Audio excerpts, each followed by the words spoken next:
Assalomu alaykum, aqlliq bolalar, yaxshi turibsizlar? Bugungi o'qiydigan kitobimizning ismi Ich maymoq ovishdi. Tarjima qilguvchi Osmonjon Muhammad. Bu pakinak ovishdi har qatim yo'l manganda o'zining ich maymoq putlaridan to'limi numus qiladi ekan.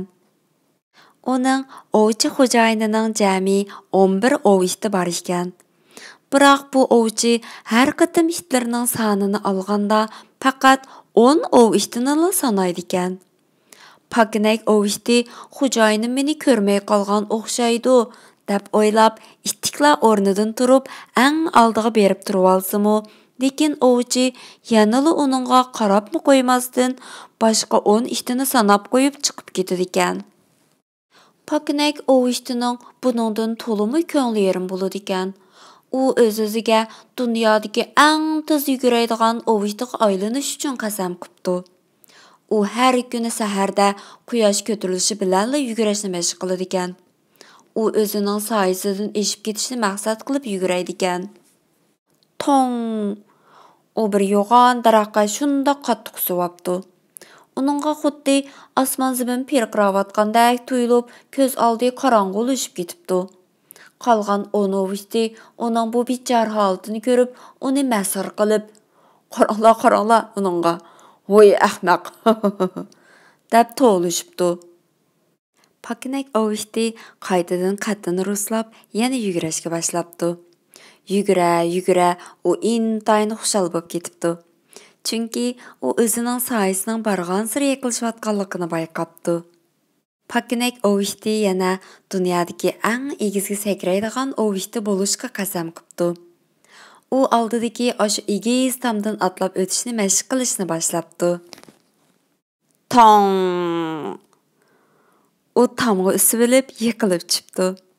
Yan tarafdagi cho'ng daraxtning soyasida salqindab dam elayotgan boshqa ovishtlari yana uni masxar qilib, "Qaranglar. Voy ahmoq!" debdi. Biroq pakinak ovishti ularga parvo qilmay, qayta sakrab mashqini davomlashtiribdi. Bir kuni atiganda pakinak ovishti oxir g'alaba qilibdi. U bir sakrabla tomdan o'tib ketibdi. Ammo u boshqalarning to'q katkiga tushib qolibdi. To'q katkidagi to'qlarning hammasi qaqildashganicha qanotlarini qaqib, taraf-tarafga qochishga boshlabdi. To'qlarning egisining bekmi ochig'i kelibdi. U pakinak ovishtini tutib olib, ovchining oldiga elib kelibdi hamda "Bu ichmaymoq itingizni obdan boshqarib qo'ying" debdi. Ovchi uni jazolashni qaror qilibdi. U pakinak ovishtini ko'lning bo'yiga boshlab ketdi. Ko'lning suyining suzukligidan tigidagi hamma narsalar shundoq aniq ko'rinib turdi ekan. Ovchi ko'lning tigidagi cho'ng bir toshni ko'rsatib turib, "Anglab tur, sen bugun bir kun yavaşlik bilan bu yerda qarab tursan.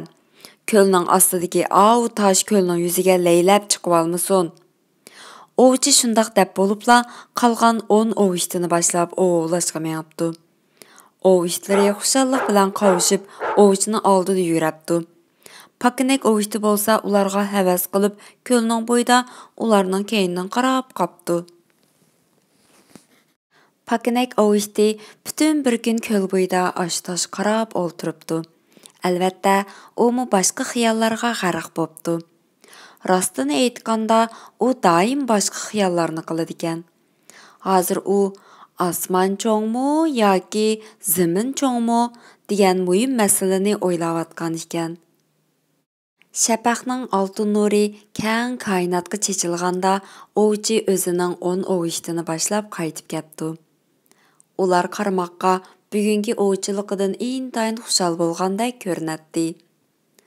Ovchi parcha go'shtlarni bugun ifodasi alohida yaxshi bo'lgan ovishlarga tashlab beribdi. Pakinak ovishtining buni ko'rib cho'lgaylar eqib, ovchiga qarab hav qilib qavashqa boshlabdi. U xuddi "Men obdan qarab turg'ashqa, u tosh laylab chiqib olmadi" devatgandek edi. Ovchi uningga bir parcha go'sht tashlab beribdi.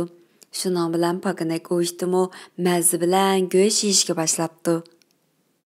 Pakinak ovishti yana o'z-o'ziga dunyo bo'yicha eng yiroqqa sakraydigan it bo'lish uchun qasam qilibdi. U bir daryo bo'yiga berib, yiroqdan tez suratda yugurib kelib, bir sakrab tikan, poltong qilgan ovoz bilan tang u daryoga tushib ketibdi. Qirg'oqqa qarab turgan boshqa 10 ovishti uning bu holatini ko'rib, qattiq masxir qilib kulib, ha ha ha ha. Qaranglar, qaranglar. Bu dunyo bo'yicha eng cho'ng ahmoq ekan. deb varqirishibdi. Pakinak ovishti qirg'oqqa yamishib chiqib, badanidagi suvlarni silkivatgandan keyin qaytadan sakrashni davomlashtiribdi. Havo ochiq bir kuni Pakinak ovishti keyniga yiroq dajib turib, kuchab nafas elib, chang to'zonlarni keynida qoldirib, yana bir qatim bor kuchi bilan yuguribdi. U intayin ega sakrabdi. Bu vaqtda u o'zini xuddi osmonga yiqilib qolgandek his qilibdi. Bir top ördeklar daryoda bahraman so'ziyotgan ekan. Pakinak ovishti sakrab kelish bilanla ular qoqildishib, bor kuchi bilan qanotlarini qaqishib, to'rt atrofga qechishibdi. Pakinak ovishtimi bu holdan cho'chib ketib, daryoga tushib ketibdi. Bu dal ördeklar tuxum tug'adigan fasl ekan. Ördeklar aslida kech bo'lganda ularga qaytib, tuxumlashni o'ylabdi ekan. Biroq cho'chib ketganlikdan ularning tuxumlarining hammasi pultong qilib daryoga tushib ketibdi. Ördek boqquchi buvay buningdan intayin g'azablanibdi. U amdili qirg'oqqa chiqayotgan Pakinak ovishtin tutib olib, ovchining oldiga olib kelibdi. Hamda bu ishmoymoq itingizni obdan boshqurib qo'ying, deb qo'yib ketib qopti. Men seni qandoq jazolasam bo'lar? Ovchi bütün badani suv bo'lib ketgan ishtiqqa qarab, optopparas etisini ko'rsatib turib, "Anglab tur. Sen bu optopparaslarga yaxshi qara. Ular quyoshga agishib aylanmasin." debdi-da, ov ishlarini elib yana ovlashga mengibdi. Ov ishlari cheksiz xushallikqa cho'mib, sho'xliq bilan yuguribdi. Pakinak ovishti beshini sangiltib, ularning keynidan qarab qopdi. Quyosh xuddi yo'g'on bir oltin rangli chaqdek to'xtamasdan mang'atdi. Optopparaslarmi uningga agishib, to'xtamasdan aylanatdi. Pakinak ovishti uyan buyan yugurib, optopparaslarga qarab, "Hav, hav, hav, hav!" qilib qavab, ularni joyida jim turishga ogohlantirdi. Biroq optopparaslar uning gapini ilik olmay, parvosiz holda yanada quyoshga agishib aylanaveribdi. Altın rangli chaq bo'lsa, g'arbga qarab mengaveribdi. Pakinak ovishtining hech bir holi qolmay yetibdi. Bu vaqtda u o'zining qilmoqchi bo'lgan ishini unutib, cho'nqur nafas elib, yana bir muhim masalani, ya'ni shamol bilan yomg'ir qarindoshlarmi degan masalani o'ylanishga boshlabdi. Qosh qaraygan mezgilda ovchi naqsini g'ingshib qaytib kelibdi. Ovishtlari uning oldi keynida to'xtamay yugurib, bugungi mo'l usulning tantanasini qilishibdi. Pakinak ovishti salpiyib ovchining oldiga kelib, xo'jayinining o'zini jazolashini kutib turibdi. Biroq ovchi uningga diqqatmi qilib qo'ymabdi. Ammo ovishtlariga go'sht taqsim qilganda uningga bir parcha go'sht berishni unutib qolmabdi. Kuz fasli yetib kelibdi. Ovchining kayfiyati intayin yaxshi bo'lib, bir maydon ovishtlarining mahorat ko'rsatish faoliyatini o'tkazishni qaror qilibdi. Bu faoliyat orqali u atrofidagilarga to'liq ziyrak ham qomatli ovishlarni ko'z-ko'z qilib qo'ymoqchi bo'libdi. Faoliyat kuni ovchilik maydoni odamlarga liq to'lgan bo'lib, ovchimi yangi ov kiyimini almashtirib, intayin pozir ko'rinibdi. Ov ishlarimi faoliyatning oldin kuni pokiz yuying'ashqa, bugun ularning tuklari parqirab, bir-biridan ruhliq ko'rinibdi. Faoliyat boshlanib uzun o'tmay, kishilar intayin osal bir ahvolni bayqabdi. Tuklari qip-qizil bir bo'ra 10 ov ishtining ko'z oldida ularga pisandmi qilib qo'ymasin yugurib ketibdi. Kishilarning hammasi bu ahvolni ko'rib hayron qolishibdi. Bu hol ovchining yuzini tushiribdi. U tortib, yerda zo'ngzib o'ltirib qopti.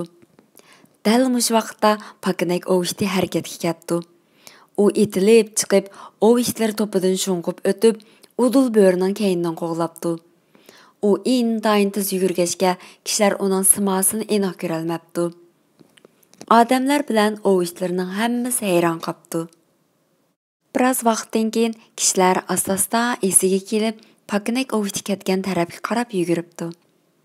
Ular ikki tog' atlagandan keyin yiroqdilla bir tup yo'g'on daraxtning ostida Pakinak ov itining jimjit yotganligini, qurib ketgan o't-cho'p arasida tiniqdan to'xtab qimir qilmay yotgan bo'rini ko'ribdi.